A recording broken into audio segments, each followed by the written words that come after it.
Bienvenue dans la dernière partie de notre chapitre l'approvisionnement des organes en dioxygène, dans lequel nous allons voir le lieu des échanges gazeux.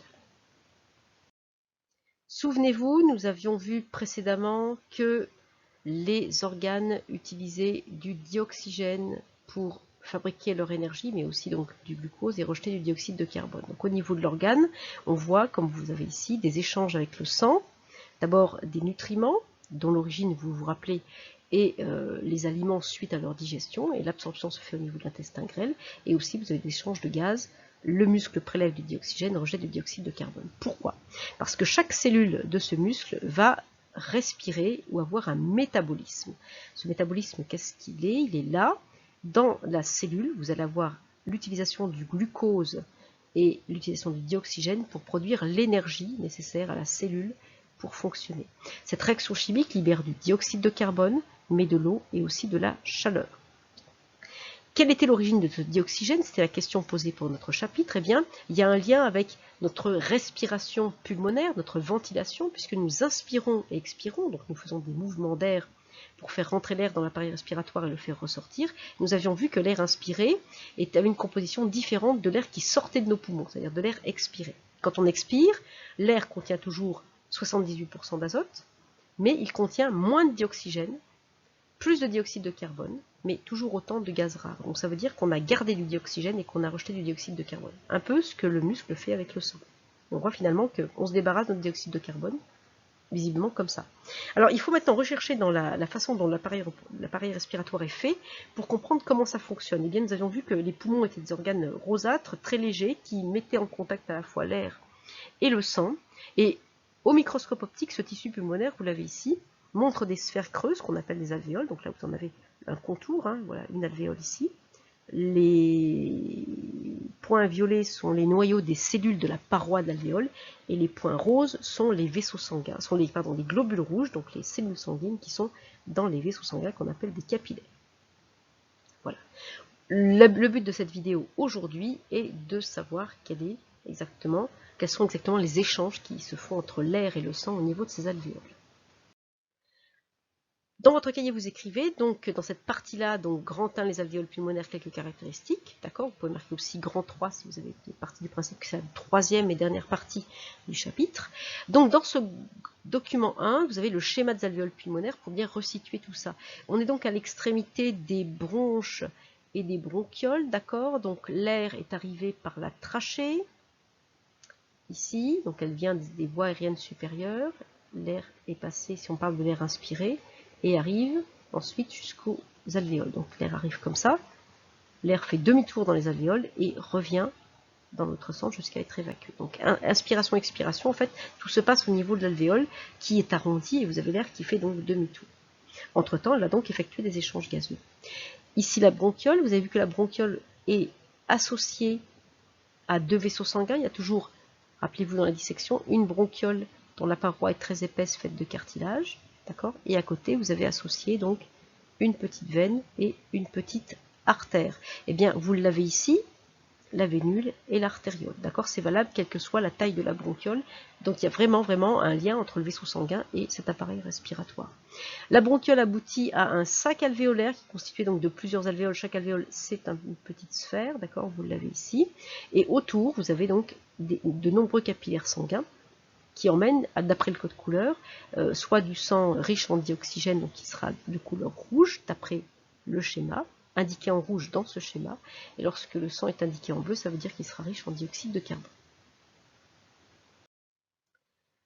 C'est la suite, donc grand 1 les alvéoles pulmonaires, quelques caractéristiques, document 2, vous collez le deuxième document. Qu'est-ce que l'on voit ici? Toujours pour situer, j'ai donc l'intérieur de mon alvéole qui est là, donc c'est l'air alvéolaire. Alors, il me manque une partie de mon alvéole, c'est normal parce que c'est un échantillon donc, de tissu pulmonaire. Et on voit autour donc un tissu, une paroi extrêmement fine, d'accord, ici par exemple, autour de l'alvéole, avec donc chaque cellule qui a un noyau violet. Et on voit des vaisseaux sanguins, avec les globules rouges à l'intérieur, qui sont accolés donc à cette paroi. Et donc les échanges vont se faire visiblement entre l'air ici et le sang qui est là. Donc le tissu pulmonaire qui fait l'alvéole est véritablement un moyen de mettre en contact l'air et le sang d'une manière très très fine. Voyons voir si vous avez compris. À partir de ce qu'on vient d'expliquer, replacez ces trois légendes dans l'image en dessous, qui est une image vue au microscope aussi optique grossie 500 fois. Où est l'air alvéolaire? Où est la paroi de l'alvéole? Et où sont les capillaires sanguins? Je vous laisse quelques minutes, vous arrêtez la vidéo. Soit vous répondez à l'oral, soit vous répondez au brouillon face à l'écran, soit vous répondez dans votre cahier si vous avez eu la possibilité d'imprimer et de coller votre document. Ici, vous avez donc l'air alvéolaire, ici la paroi de l'alvéole dans lequel on voit plein de petits, donc les noyaux violets, les éléments violets sont les noyaux des cellules de la paroi, et vous voyez plein de petits éléments rosâtres ici, on voit énormément de capillaires dans lesquels il y a des cellules sanguines qui sont rose vif dans cette image.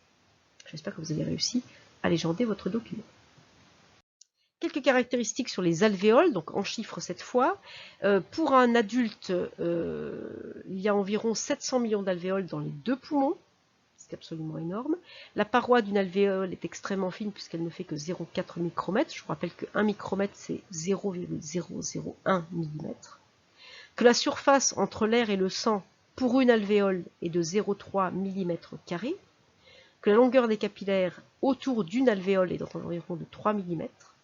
Et que la quantité de sang qui passe en 1 minute dans les capillaires des poumons est de 6 litres. Donc il y a 6 litres de sang qui passe en 1 minute dans les capillaires des poumons. À partir de ça, répondez aux questions.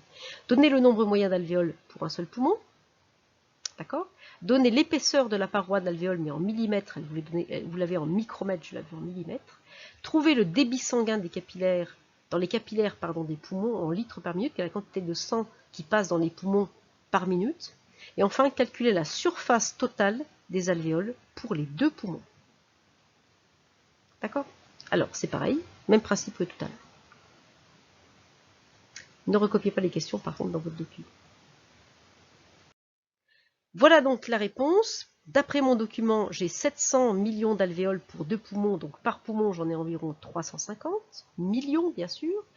Quelle est l'épaisseur de la paroi d'une alvéole en millimètres? Eh bien, en micromètres, on a 0,4 micromètres. On sait que 1 micromètre fait 0,01 mm. Donc je fais un produit en croix. 0,4 multiplié par 0,01 divisé par 1. Donc ça me fait 0,04 fois 0,01, ça me fait 0,0004 mm. Ensuite, trouver le débit sanguin dans les capillaires. Bah, écoutez, c'est écrit ici. En 1 minute, j'ai 6 litres de sang qui traverse. Donc ça me fait un débit sanguin de 6 litres par minute. La surface totale des alvéoles, qu'est-ce que je sais? Je sais que la surface d'une alvéole, c'est 0,3 mm². Je le sais, c'est marqué ici. Je sais qu'il y a 700 millions d'alvéoles en tout pour les deux poumons. C'est marqué en haut ici. Donc, la surface de toutes les alvéoles, c'est 0,3 multiplié par 700 millions, soit, regardez bien, millimètres carrés, soit 210 mètres carrés. D'accord? Ça représente à peu près la surface d'un terrain de tennis ou d'un terrain de volley. Après, comme vous êtes plus petit, plus jeune, voilà, c'est une valeur moyenne. Hein. Ces alvéoles pulmonaires sont-elles vraiment le lieu des échanges? Eh bien, nous allons voir sur ce document, vous allez faire quelques petits calculs. Là, je représente, vous vous rappelez, la bronchiole avec le sang qui arrive, qui est riche en dioxyde de carbone. Le sang est dans les poumons pour se réoxygéner et se débarrasser de son dioxyde de carbone. Et il ressort donc, visiblement, enrichi en dioxygène. Voyons les chiffres. Le sang qui entre dans les poumons et qui est au contact d'une alvéole, là vous avez l'air alvéolaire, là vous avez les mouvements de l'air inspiré, expiré, eh bien, lorsqu'il entre, il contient 15 ml de dioxygène pour 100 ml de sang. Donc ça fait 15%. 53 ml de dioxyde de carbone pour 100 ml, 53% de dioxyde de carbone. Donc quand il entre, il a 15% de dioxygène et 53% de dioxyde de carbone. Lorsqu'il ressort, ce sang, il contient 20% de dioxygène et il contient 49% de dioxyde de carbone. Ok? Ça, c'est la composition du sang qui entre et du sang qui sort. Calculez la quantité de dioxygène qui entre dans le sang. Calculez la quantité de dioxyde de carbone qui passe dans l'air alvéolaire. Expliquez ce que représentent les couleurs bleues et rouges choisies pour représenter le sang dans ce schéma. Alors, même principe. Arrêtez la vidéo, faites votre exercice et après, vous remettez la vidéo pour les corrections. Alors, d'après mon document, eh bien, puisqu'il y avait 15 ml de dioxygène quand le sang est entré, et quand je suis parti, il y en avait 20, ça veut dire que j'en ai récupéré 5 ml. Donc j'ai réoxygéné mon sang avec 5 ml de dioxygène. Quelle est la quantité de dioxyde de carbone dont je me suis débarrassé et que j'ai envoyé dans l'air alvéolaire? Je suis arrivé avec 53 ml de dioxyde de carbone, je suis reparti avec 49. Donc je me suis débarrassé de 4 ml pour cet alvéole-là. Et le sang va le faire au niveau de chacune des alvéoles. Alors, que représente la couleur bleue et rouge? Le sang colorié en rouge représente le sang riche en dioxyde de carbone. D'accord? Donc qui vient des organes, il arrive, les organes ont travaillé, ils ont libéré du dioxyde de carbone. Là, le sang est ici pour se réoxygéner et se débarrasser donc de ce déchet. Et le sang colorié en rouge dans mon schéma est le sang qui vient d'être oxygéné, donc il repart, enrichi en dioxygène, et il repart en direction des organes qui en auront besoin, et des cellules qui en auront besoin. On va mettre tout ça sur un seul et même schéma, donc une petite conclusion en image. Mon sang entrant est riche en dioxyde de carbone, d'accord, il est pauvre en dioxygène, il vient donc des organes qui viennent de travailler, donc je l'ai représenté en bleu. Là, ici, je vois que mon dioxyde de carbone va être évacué, donc je me débarrasse de mon dioxyde de carbone, ici, dioxyde de carbone qui va ensuite, vous le voyez, lorsque le sang repart, être contenu dans l'air expiré. Effectivement, l'air arrive avec peu de dioxyde de carbone, il repart avec beaucoup. On en a en plus. Ensuite, le trajet du dioxygène, c'est l'inverse. L'air inspiré apporte du dioxygène, d'accord? Et lors de son passage, ici, le dioxygène va passer dans le sang, d'accord? Passer dans le sang et réoxygéner le sang. Voilà pourquoi il devient, entre guillemets, rouge. Le sang va ressortir riche en dioxygène. Et moi, regardez, l'air qui ressort, l'air expiré, du coup, au niveau du dioxygène, il y en a moins. On passe de 21 à 100. On a appauvri l'air en dioxygène, ça veut dire que j'en ai gardé. Ok? Donc le dioxygène qui n'est plus présent dans l'air est présent dans le sang. Le dioxyde de carbone qui n'est plus présent dans le sang est présent dans l'air expiré. Voilà les échanges gazeux qui ont lieu au niveau, d'accord, de l'air alvéolaire. Une conclusion, cette fois écrite, eh bien, on peut dire que les alvéoles pulmonaires réalisent des échanges avec le sang, d'accord? Elles permettent au sang de se débarrasser du dioxyde de carbone produit par les cellules et de récupérer donc le dioxygène dont les cellules vont avoir besoin. Ces alvéoles forment une surface d'échange efficace pour plusieurs raisons. Elles seront très nombreuses, entre 600 millions et 800 millions pour les deux poumons. Leur paroi est très fine, moins de 1 micromètre. Et puis elles sont très vascularisées, c'est-à-dire qu'il y a beaucoup de capillaires sanguins. Les échanges air-sang se font à travers environ la surface d'un terrain de tennis ou d'un terrain de volley entre 180, 150, 180, 200, voire plus, suivant la taille de la personne et le sexe de la personne. Un petit bilan donc sous forme d'une vidéo pour vous, pour mieux comprendre. Donc vous ne prenez pas de notes, là c'est vraiment pour vous, pour comprendre. Écoutez bien.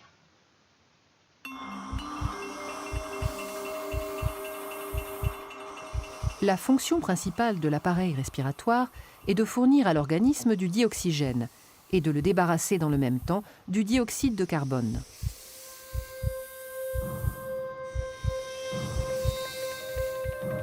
Lorsqu'on inspire, l'air entre dans le nez, puis traverse les voies nasales, le pharynx et le larynx. Il descend par la trachée et atteint les bronches, petites voies respiratoires qui se divisent en voies plus petites, les bronchioles. Aboutissant aux alvéoles, petits sacs fragiles en forme de grappe.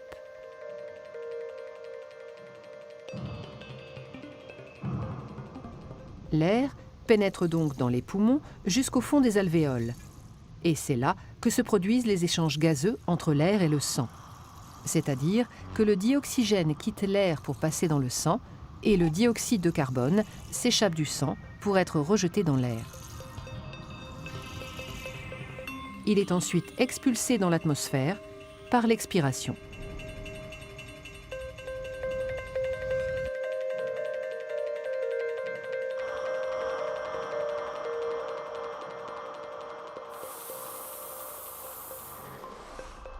Les échanges se font au niveau des capillaires, vaisseaux sanguins très fins qui tapissent la paroi des alvéoles.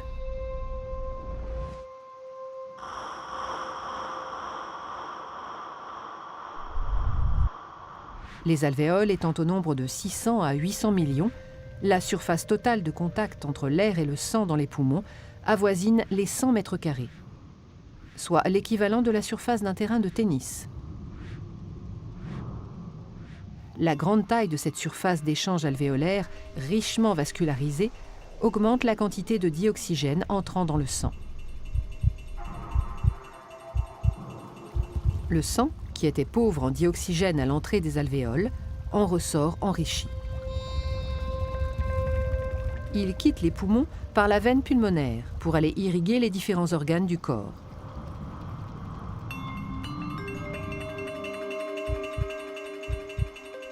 Il retourne dans le cœur qui, agissant comme une pompe, le propulse à travers le système sanguin afin que le dioxygène soit distribué à tous les organes.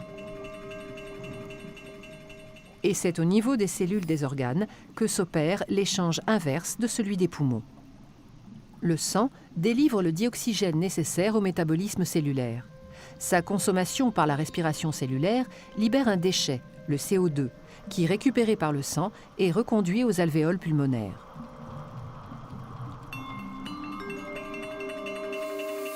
En somme, le rôle du système respiratoire est donc d'une part de capter le dioxygène de l'atmosphère afin de le distribuer dans le sang, d'autre part d'extraire le CO2 du sang pour l'expulser dans l'atmosphère.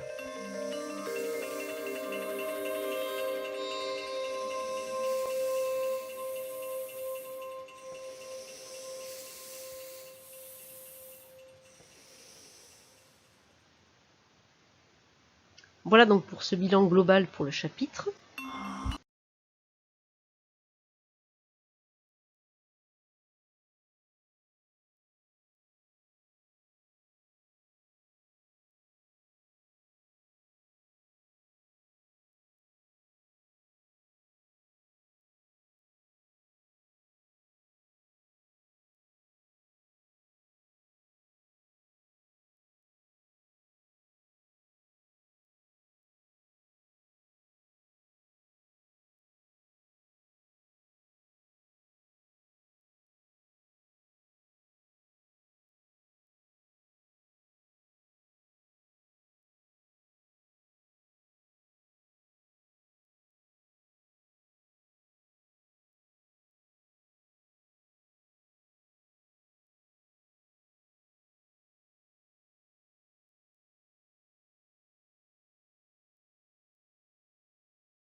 J'espère que ce chapitre vous a plu. Je vous prépare donc une prochaine vidéo où cette fois on va parler, vous l'avez compris, donc de l'appareil circulatoire, c'est-à-dire tous ces vaisseaux qui vont permettre donc d'approvisionner vos organes et donc vos cellules en dioxygène et en nutriments. Je vous remercie. À bientôt. N'oubliez pas que les élèves qui sont en cours ne doivent pas faire ces exercices de cette vidéo à l'avance. Merci beaucoup.